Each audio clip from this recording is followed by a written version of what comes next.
On your Friday episode of Locked On Raptors, it's free agent season, baby, and we're going to break all of the Raptors news down. We're going to talk about Chris Boucher and Thad Young returning on pretty team-friendly contracts. We'll also talk about Otto Porter Jr. joining with part of the mid-level exception. And to close things out, we'll talk about the big fish that are still out there. Kevin Durant is still to be traded at some point here. Deandre Ayton, Rudy Gobert, all that, plus a look at what the depth chart might look like with the guys the Raptors have in tow now. That's all coming up on your free agency edition of Locked On Raptors. Thanks so much for being here. You are Locked On Raptors, your daily Toronto Raptors podcast, part of the Locked On Podcast Network. Your team every day.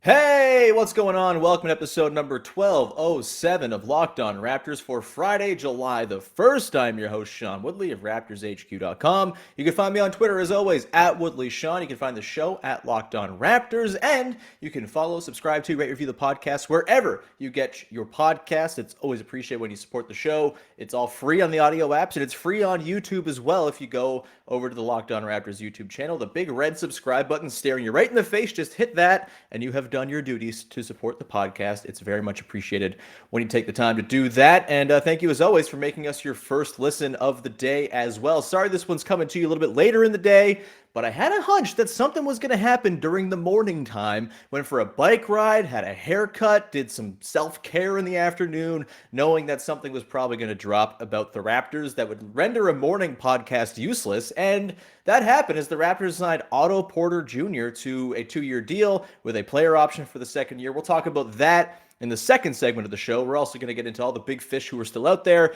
Lots of signings flying hot and heavy around the league in the last 24 hours or so. That's all coming up on today's show. We'll start off, however, with Chris Boucher and Thad Young returning to the Toronto Raptors. Before we do that, real quick, it's Canada Day. Do your, celebration, whatever. You're off for the day. That's great. But please keep in mind that we live on stolen land here in Canada. So if you are thinking about how you can properly celebrate Canada Day, I'm not here to tell you what to do, but I would highly recommend donating to an Indigenous charity of some kind. The Downey Wenjack Fund is a very good one.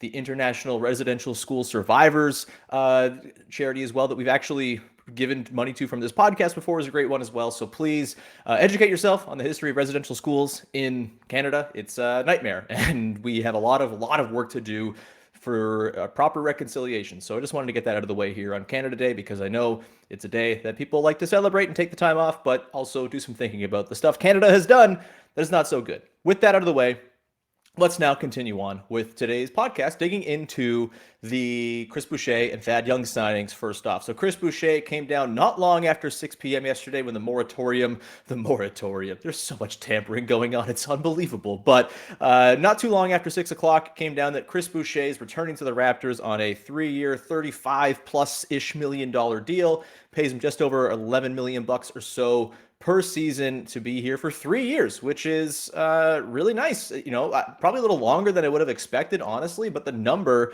is, I think, a little lower than I expected annually. I thought with Boucher kind of hitting free agency here, maybe some team out there. I thought the Grizzlies were kind of like this stealth, weird Boucher contender just because they have the cap space and because they love themselves some offensive rebounders, but obviously they're kind of, I think, saving their chips for something bigger down the line, which totally fair. I don't think they're a Chris Boucher away necessarily from being a championship team, whatever. So yeah, it's a little bit, maybe it's a little over the mid-level exception area that he could have gotten elsewhere, but I think it's a little less than I would have expected. I kind of pigeonholed like $15 million for Chris Boucher as sort of the amount I expected the Raptors to maybe have to go up to, depending on how the market bore, but didn't have to go that way, and they give him just under $12 million, that is, for 3 seasons with the team, and it's well deserved.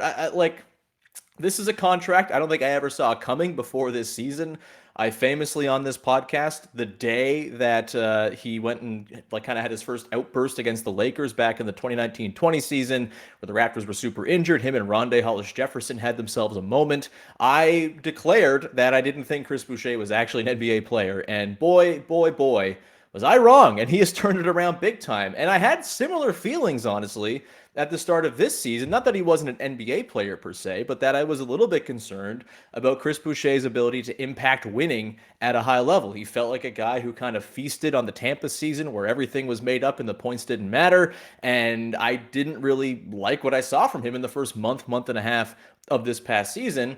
And then once again, he proved me hilariously wrong by becoming just like the perfect bench piece for this Raptors team. Yeah, he had a rough shooting season from downtown, could not replicate the 38% that he connected, at the rate at which he connected during the 2019-20 season, or 2020-21. I don't know, it all blends together. The Tampa season. But he did everything else that you could have asked for. He was a huge cog in the Raptors defense, really became like an actual winning defensive player, where I think in the past, maybe he kind of hunted for blocks, was kind of Hassan Whiteside-y in that regard. Not the case this past season. He was incredibly valuable. In my player review episode for Chris Boucher a couple months ago, dug into how he was impactful on a degree that most of the six man of the year candidates in the NBA simply couldn't touch in terms of driving positive play when he was on the floor.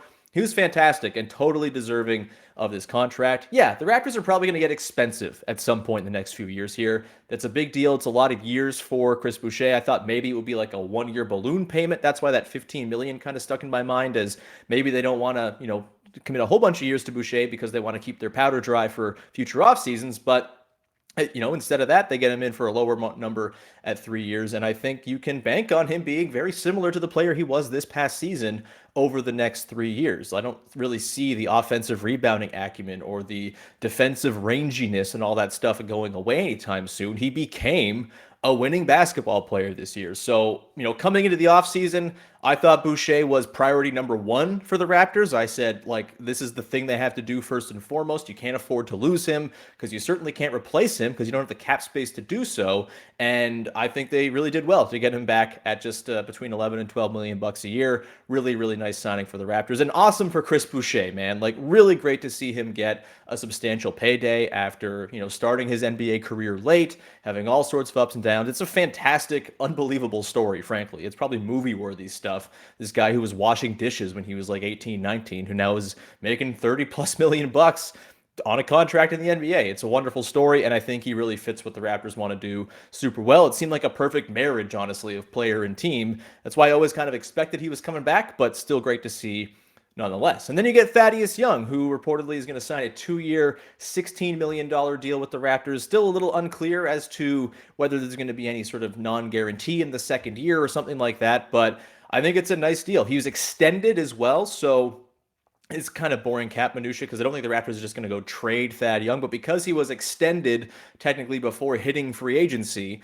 per the reports, it suggests that he actually could be traded this offseason. It's not one of those situations where it's a free agent signs a deal and then can't be traded till December. It is, Thad Young is free to be moved around right now, but I don't think the Raptors are signing Thad Young in the interest of moving him right now. That would be a weird thing to say to a guy like, hey, we like you. You want to stay here with us in Toronto, and then turn around a week later and flip him somewhere. I don't think that's going to happen, and I don't think it should, because Thad Young is a really nice piece. I know there was always a little bit of uneasiness about giving up a first-round pick for Thaddeus Young at the deadline, but they made it pretty clear very early on that the bird rights for him were important to them, and it always kind of seemed like there was a good marriage there if he wanted to come back. I thought he might go to the Bulls just because he had such a good run there, and the Bulls desperately need someone like a Thad Young, and the Bulls have not really done a whole lot other than re-sign Zach LaVine and sign Andre Drummond since free agency opened, and I feel like Bulls fans are kind of melting down, which feels a little bit right. Bulls fans melting down is sort of a normal thing to expect in the world, but I thought Thad Young could have been a good fit there. I kind of thought it was either Chicago or Toronto, and I'm really glad to see that he's going to stick around. He's super fun. He fits what the Raptors want to do, and I think a low-key thing about Thad Young, and we'll get to this as we talk about the depth chart with Otto Porter in the next segment, but Thad Young is like an extra little bit of playmaking. He's not going to run 20 pick and rolls a game or anything like that, but he's a guy for a stretch with the bench or whatever it might be, can take a little bit of the burden off of Fred VanVleet, Pascal Siakam, and presumably Scottie Barnes, who you think are going to be the sort of three main initiators for this team next season. There will be some Gary Trent Jr. They'll, open it up for OG Anunoby, I'm sure, in spots as well. But Thad Young is such a good passer. He's so good working from the elbows, finding cutters, doing the thing on the short roll.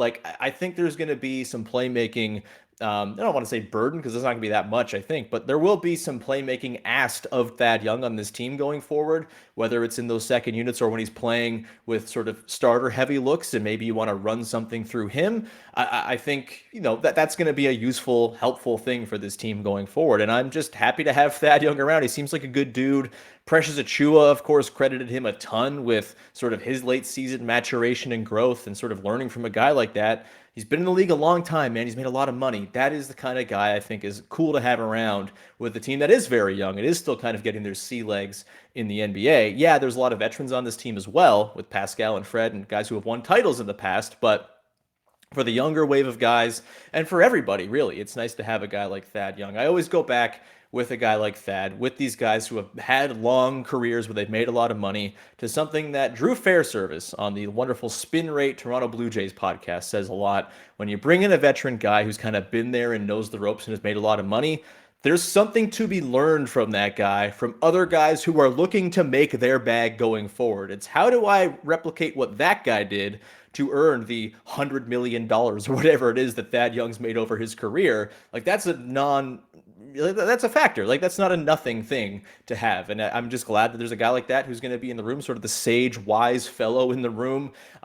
Very glad to see Thad Young back. I thought, again, the Boucher, Thad re-signings were the two biggest priorities.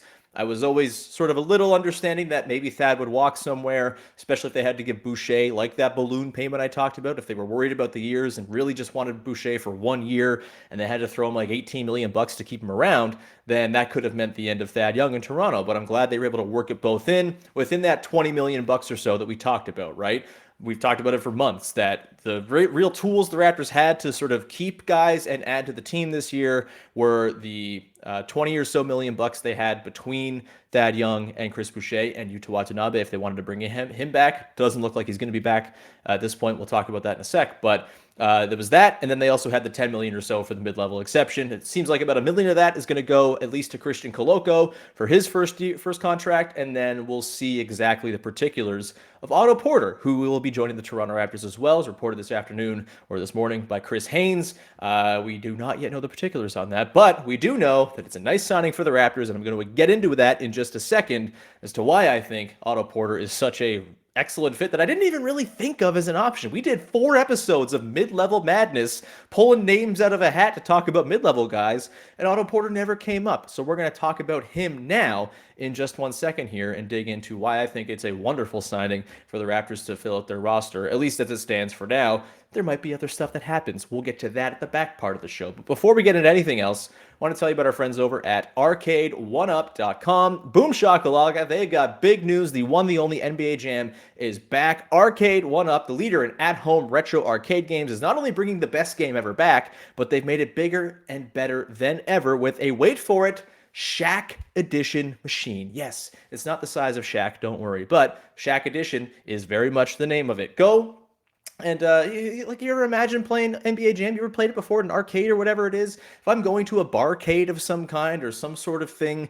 where there are video game cases, I'm playing NBA Jam. I'm lost. My friends and my fiance is like, where the hell's Sean? Oh, he's playing NBA Jam. This has happened more than one time because it's like the best game ever and is like the most fun sports game.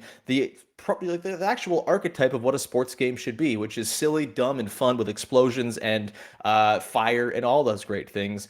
No free throws, no fouls, no quarters required. Compete with friends and family as well with your all-new Wi-Fi leaderboards, making you more connected than ever. There's nothing better than beating your friends at video games. It just rules. You can pre-order now from arcade1up.com. That's arcade, the number 1, and up.com for an estimated early September ship date. Arcade 1-Up is the place for fun. They've got even more classics like Golden Tee, Mortal Kombat, and many others starting at just $399. And check this out, they are giving away 3 NBA Jam editions to NBA Jam Shaq editions, that is, to Locked On listeners. Enter for a chance to win a game console for your room of choice, whether it's your kitchen, your living room, your games room, whatever it is. Go and check them out at arcade1up.com/lockedon. That's arcade, the number 1, up.com/lockedon. You've got till July 8th to enter to win NBA Jam Shaq edition. Go check it out now. Don't miss it. Enter today, and please invite me over to play with you because I'll absolutely demolish you. I actually haven't played NBA Jam in a while. You might kill me. Either way, invite me over, please. All right. We continue on here with our free agency breakdown episode. Otto Porter Jr. is the newest member of the Toronto Raptors, as per a report from Chris Haynes later on in the morning, afternoon time here on Friday. And this is I think, a really nice signing. Again, that was kind of off the radar for me. We've talked a lot about guards and ball handlers and wings and, of course, shooters.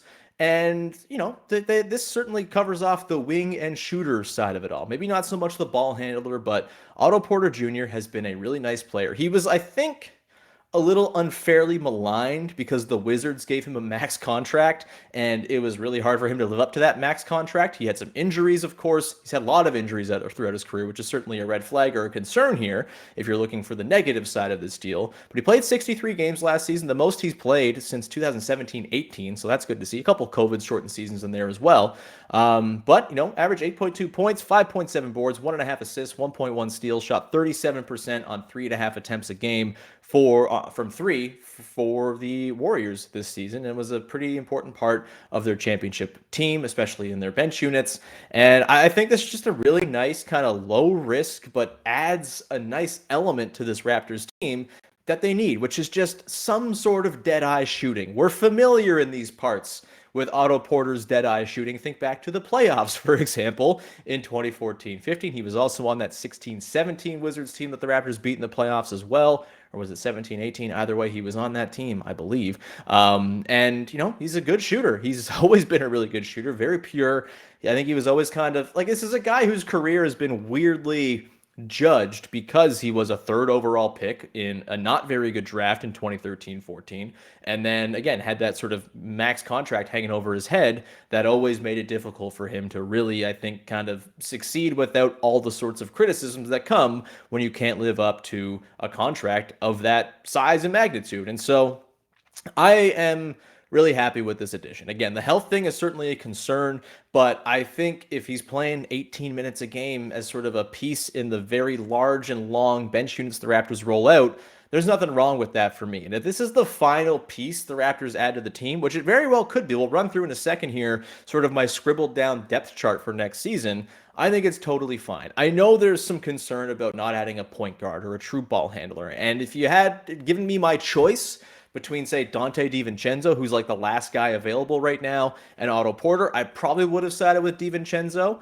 but I don't have a problem with Porter necessarily. And I think it just kind of confirms the thing that I've said for quite a while, and I think the thing the Raptors have been saying without saying it, is that they don't really want a point guard of regular size and stature. They really think, with Fred VanVleet and then with Scottie Barnes and Pascal Siakam, they have enough ball handling to get by. And you can disagree with that if you like, and, maybe that comes to be a thing that they struggle with this season. But I think right now, I'm more than okay going into next season, kind of knowing that across 48 minutes, most of the offense is going to be initiated either by their sort of weaving actions where there's no one real initiator. It's kind of a lot of handoffs and screens at the top of the arc where they try to get switches and things like that. Like, that's one form of creating offense for this team. And then the other form is you just have Scottie Barnes, Pascal Siakam, and Fred VanVleet kind of run pick and roll or run ISOs or whatever it might be.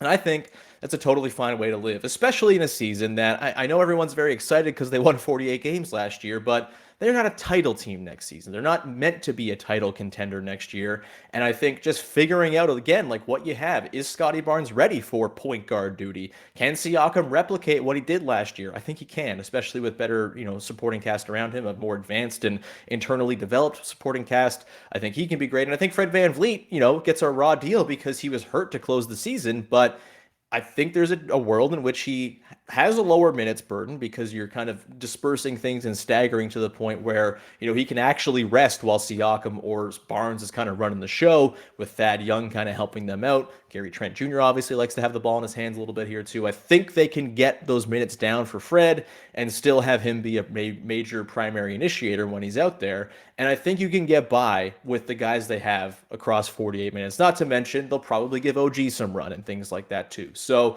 I have no problem with them not finding a traditional point guard necessarily. And I think with Porter, it's just kind of doubling, tripling, quadrupling down on the thing that they double, triple, quadrupled down with when they got Thad Young. It's, hey, everyone's tall. Who is the shooting guard? Who is the four? It doesn't matter. Positions are a construct on this team. And I like that way of thinking. And I like going into next season. There's so many different iterations that they can come up with lineups now that I think are really fascinating. If we kind of go through what the depth chart's going to be, and this is assuming they don't make any more major moves, which they are probably done. That said, we will talk about Ayton and Durant in the final segment. But I think for me, I scribbled down a little on my trusty piece of paper here, a little sort of mock depth chart for the team.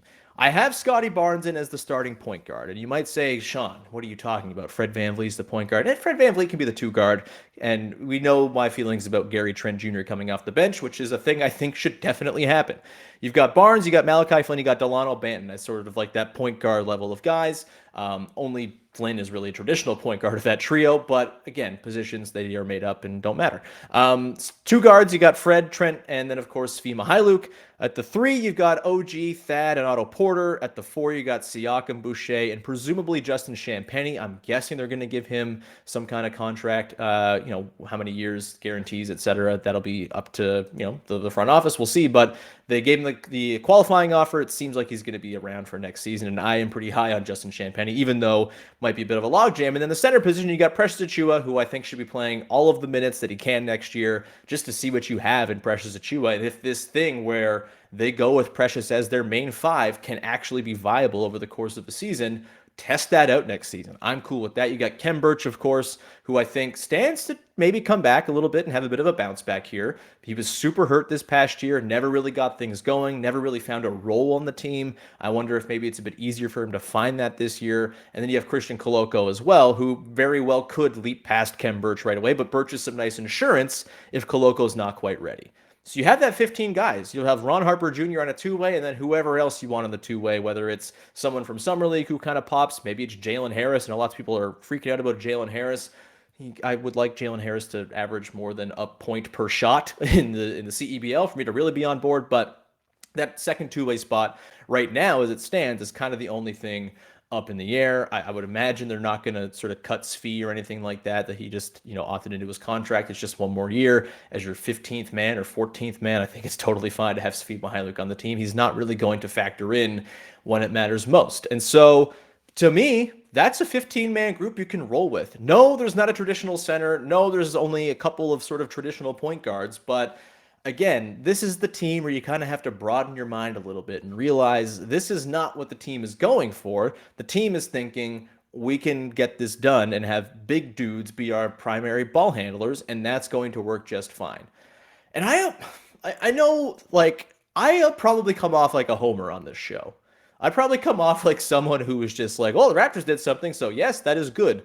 And I don't really quibble all that much with the moves that they make. But at the same time, wouldn't it be weird if I weren't kind of on board with the things this front office does? Because, yeah, there have been the odd mistakes there. The Damari Carroll signing, the Svi Mykhailiuk, the Aaron Baines, the odd things on the margins, more or less. Not that Carroll was on the margins, but also Carroll had some, moments where he actually did help the team that kind of get forgotten because he was so hurt all the time. But for the most part, the direction this team's been on over the last 9-10 years has been more or less flawless. They've figured this thing out. They are very good at their jobs.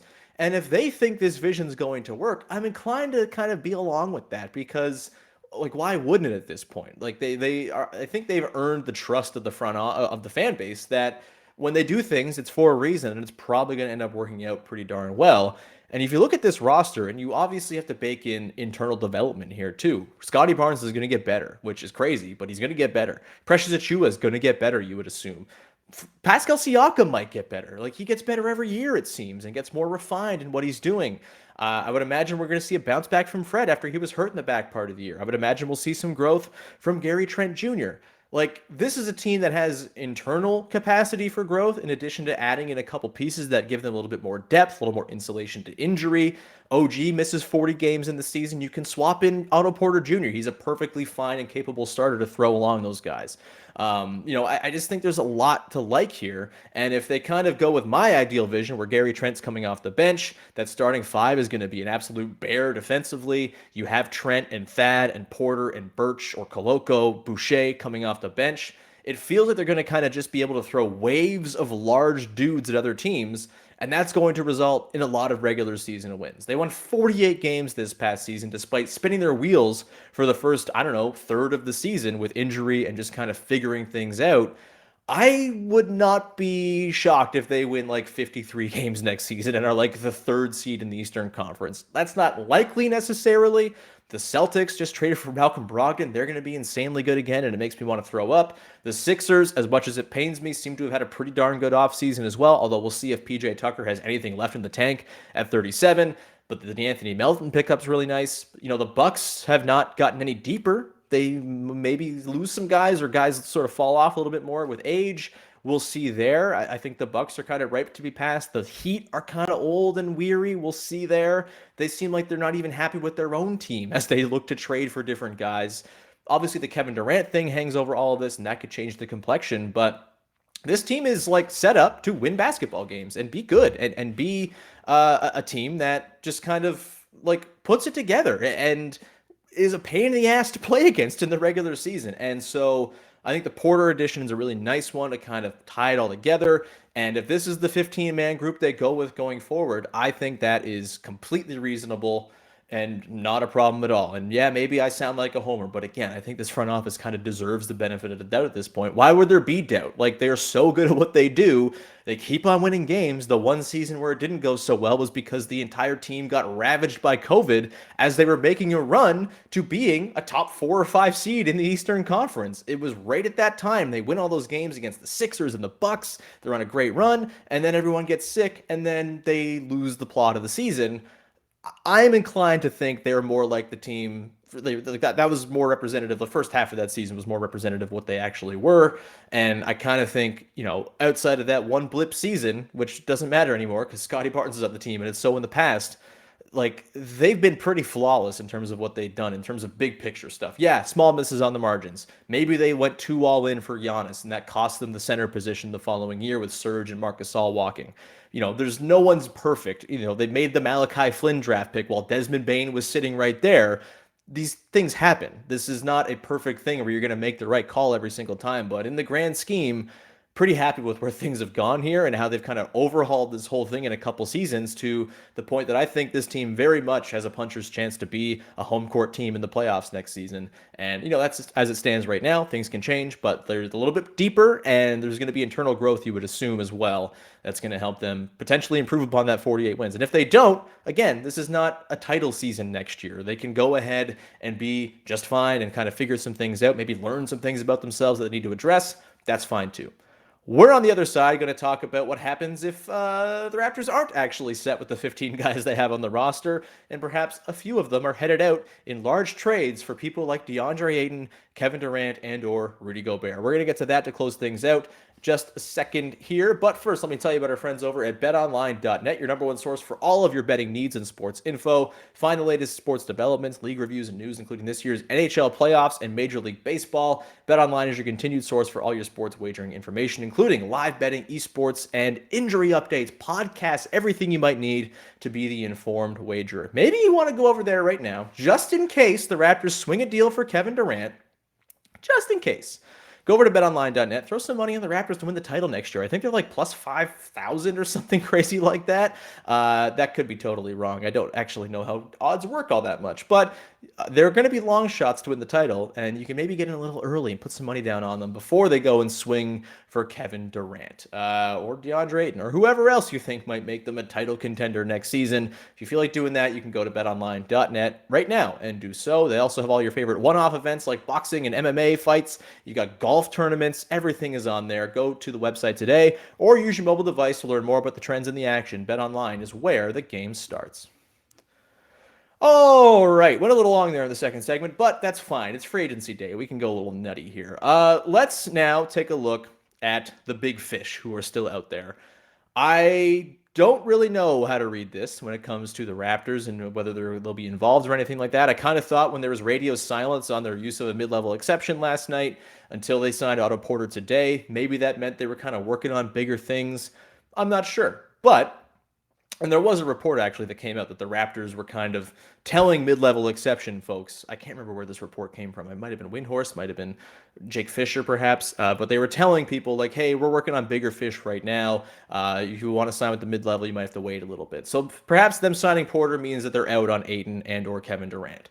And look, I don't think it's likely they go and get either of these guys. With Ayton, I've talked about Ayton until I'm blue in the face on this podcast. I think the only way you do it is if it's a return centered around Gary Trent Jr. as the big piece going out, because I just think that's such an obvious talent upgrade that, yeah, the fit's a little weird. You can argue with whether you want Ayton or not, or put a lot of into the center position, but he's like the 5th best center in the NBA right now. Maybe 6th, whatever. You can quibble about the actual positioning, but he's a really good player, and I think would be an upgrade over Trent, which at this point in the Raptors win curve, I would rather just upgrade the player if you can. And so that's the only way I see that happening. The Ayton thing and the Durant thing are seemingly entwined as well. That requires a lot from Ayton to actually want to go to Brooklyn with that tire fire and be part of that team, to actually facilitate a sign and trade. If not, maybe there's a third team involved. Maybe it's the Raptors. Then the cap minutia and the base year compensation and all the stuff gets very, very confusing and above where my brain is able to go. But either way, I think Ayton, is someone who I still think is potentially on the table for the Raptors if the right deal presents itself, which, as we've talked about a little bit, is something that looks a little bit like Gary Trent Jr., Kem Birch, Svi Mykhailiuk in exchange for Torrey Craig and DeAndre Ayton, depending on the number Ayton signs for. Maybe it's the max, whatever. Either way, that's the Daniel Hackett trade, our pal, our cap expert, who's truly indispensable this time of year. Daniel knows what the hell he's talking about. He's great. So that's the deal I think that's on the table, potentially. If that happens, I think the Raptors should 100% pull the trigger on that. You don't even think about it. You don't even blink. You just do it. And that is very exciting if that does happen. But if that doesn't happen, that's fine too, because the Raptors, like we just went through, have a pretty deep and loaded roster right now, with lots to grow with, lots to work on, lots to sort of improve internally, and that's fine.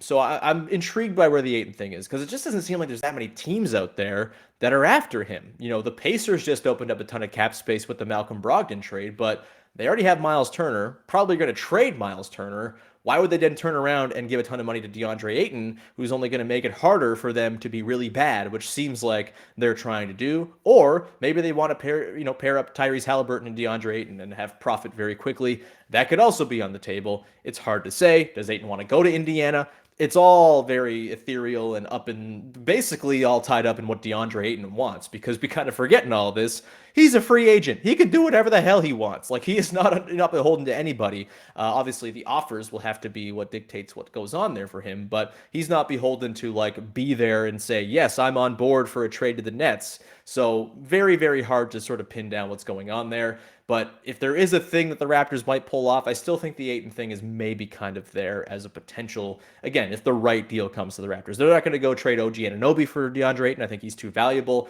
and it sort of disrupts things a little bit too much. But Gary Trent Jr., only 1 year left on his deal. You're going to have to pay him next summer anyway. I kind of would rather pay DeAndre Ayton $30 million than, Gary Trent Jr. 23. So we'll see. But that, I think, is still a possibility, even though I'm not reporting anything. I don't have any intel, but just sort of reading the tea leaves, that seems like if there is something on the table, that might be it. Rudy Gobert, I think, is a non-starter, honestly. It's just too much in terms of what would have to go out, and the roster balance would be really messed up, because it's essentially you'd have to trade both Trent and OG to get Rudy Gobert, in which case you're so loaded in the front court. You have 2 of your only reliable shooters out the door. Otto Porter makes that a little bit easier to stomach, of course, because he's a very good three-point shooter, but still, I'm not exactly thrilled about trading off OG and Trent for a non-shooting big man and not having a whole lot to fill in for those guys behind them. So it just doesn't feel like it's going to happen. The money makes it too tricky. It feels like a more desperate team, honestly, is going to have to do the Gobert thing. I think the Bulls probably stand out as the most likely team, or maybe the Warriors sort of pull out some crazy thing out of their ass and make that happen. I don't know. But I don't really see Gobert and the Raptors just kind of lining up, because the money's too much. It's really, really hard to make it work. Other than that, of course, is Kevin Durant, who requested the trade yesterday. If you were living under a rock since then, Kevin Durant's asked for a trade out of the Nets. He's got 4 years left on his contract. We talked on Monday about whether you trade Scottie Barnes for Kevin Durant. And, I think the comments to that episode kind of suggested that most people would not want to do that. Like it or not, though, that's what's going to be on the table if Kevin Durant is someone who's going to come to the Raptors. Like, that's what they're going to ask for. You hope, I suppose, if you're the Raptors, that because there's not a crazy market for KD, he said the Suns and the Heat, and as Zach Lowe and Kevin Pelton talked about on the podcast they did today over on the Low Post, really the only two other teams that make any sense in terms of having enough left over after a KD trade to be contenders are the Pelicans and the Raptors. And the Pelicans are complex because Zion Williamson just signed his extension, will be around for 5 years and can't be traded right now. And so that's got to be built around Brandon Ingram. Is that something the Pelicans want to do? Would KD want to go to the Pelicans? That's all a question for the Pelicans, I guess, to figure out. But the Raptors, they're, I think right now, like the number 2 or number 3 team in the Vegas odds to land KD because the rest of the league just doesn't really have the stuff to do it and also maintain a contending team after the deal happens. And so I still think that there's a world in which the KD thing could happen. I really don't think it'll be Barnes. And honestly, I've come around. I know I talked on Monday about sort of the reasons why I'd consider Barnes. I think at this point, I'm not trading Scottie Barnes for Kevin Durant. And honestly, I don't think there's a wrong way to feel about this. If you feel like, if you're the person who just is all about titles and you want to see the Raptors go for it next season and the season after, maybe the year after that with KD, I totally respect that call because I don't think there's a basketball argument against either move. I think you get KD with a team of Siakam and one of OG or Trent, whoever doesn't go out in the deal. You get obviously Fred, Precious, Otto Porter, Thad Young, Chris Boucher. Like, that's a really good team that probably is like a top 2 contender for the title next to like the Clippers, I would say. Like, that is a bear of a team. And if that's the thing you want to see, then I totally respect that. I think for me, I come down on not wanting to deal Barnes for Durant because of a couple things. Someone mentioned to me last night, I can't remember who it was, but a regular, engager on Twitter mentioned that like the biggest reason they wouldn't want to trade Scottie Barnes is because his personality is just too darn endearing. And honestly, that's as good an argument as I could possibly imagine. He's really good, he's fantastic, and he's also just like the coolest guy to root for. And I understand if you're a basketball fan who just wants to be sort of have that certainty of, I'm going to get to root for Scottie Barnes for a long time. That's a pretty cool thing to have, even if maybe the title contention window is a little further down the line, if it ever comes with Scottie Barnes as the best player on the team. I totally am fine. I am all about the vibes. I am all about enjoying the regular season as much as the postseason because the regular season is 6 freaking months of our lives every year. I don't begrudge anyone who doesn't want to trade Scottie Barnes based on just the fact that he's really cool and likable and it's fun to root for him. That works for me as an argument. The basketball arguments, again, I think you can go either way. If you stick with the team they have now, they might get to a title contention window where they're a top 2 or 3 contender. They might not, and that's also fine, but that's something that's a little bit more down the line. And if you get KD, it's a title contention window immediately. Like, they are in the conversation next season. It's a Raptors-Celtics conference finals prediction or something like that. Like, that's the outcome that you get if you get KD on your team with whatever the Raptors have to trade to get him. And so, again, I think it's a philosophical thing. I think it's how you feel about sort of what you want from your sports, and I don't think there's a wrong answer. I think I come down on the side of Scottie Barnes is too cool and fun and good and could sort of set up a long-term window of contention here. And I just don't know if it's worth the risk of bringing in KD and then having him roll an ankle in 1 or 2 playoffs. And then all of a sudden you're sitting there without Scottie Barnes and without a title. That's a lot to risk, especially for a team that just won a title 3 years ago. And as much as people want more, I don't think you have to go rush it because they're not a team that's at the end of a long stretch where they've lost a bunch and need to shake things up. That's just not where they are. So I'm against dealing Barnes for KD at this point. The other deals, I mean, maybe something comes up where they go and canvass the league and Ayton won't play ball in a sign and trade and the poo-poo platter of Tyler Hero and Duncan Robinson and whatever the hell else the Heat have to offer is not enough. And they come back to the Raptors and say, well, you got Gary Trent Jr. and OG Anunoby. If that's the case, if it's OG, Trent, and Futures, probably doing it, man. I'm probably doing it and probably not really thinking about it too long. I know lots of people are married to OG and very connected to him, and I understand that too, but Kevin Durant's a freaking monster, and if you had a team where Trent and OG go out, you have a starting 5 of Fred and Durant and Barnes and Siakam and Achua. You've got Porter now with some shooting insulation as well. You got Boucher and Thad. That to me, again, is a team that can probably go and win the title next season. That deal I'm doing. So, Siakam as well. I'd have to think long and hard. Again, that's sort of the emotional side of things too. And I might say no just because I love Pascal Siakam, but other people may not love Pascal Siakam as much as I do. And I don't think there's a wrong answer there either. But it's a fascinating one, man. And again, we're talking about it because the Raptors are kind of thrust into the conversation as one of the teams with a package that could actually work. And you could argue they're like the best basketball and trade fit of anyone in the league. And to me, that's actually kind of the main point here. They might not get Kevin Durant. They probably won't get Kevin Durant. But the nice thing to know is that the next time a superstar comes available, whether it's, I don't even know who it would be down the line here, but the next time some disgruntled superstar says, I want out, the Raptors are perennially going to be put in the conversation of teams that could make it work because they have the assets. They have all their future picks. They have lots of really good players on really good contracts. They have Scottie Barnes. They have Siakam. Like, they're going to be able to cobble together a package for any superstar. And to me, that is the sort of takeaway here. It's that the KD thing might not work out for a multitude of reasons, most of which being maybe KD just doesn't want it to happen, and the Nets want to actually send him somewhere where he wants to go. Seems weird that that would be the case, especially considering, like, this is their chance to actually kind of salvage this whole era by getting a massive king's ransom of a return.